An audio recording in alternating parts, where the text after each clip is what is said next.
Sa ka problema diri sa Cebu, ang korupsyon. Ang kanang korupsyon, mo na'y naka-cause of poverty.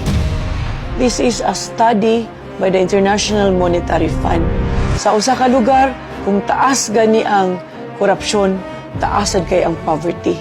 Kung ako makalingkod, dili ko mudawat og SOP, kay ang kanang SOP mao nay cause of corruption, kay ang project pagsuod pa lang daan kuha nag 20 to 40%. So, unsa pa may mahabilin dito sa mga proyekto, unsaon pa man pag-hire sa mga negosyante o mga tao nga kulang na ang ilahang kapital kay gikuhaan na daan na nigurado na dito sa taas. So, most likely ang kanang mga proyekto substandard gyud na. Kung ako ang magobernador, akong i-assure ninyo nga dili apilan og negosyo ang Kapitolyo.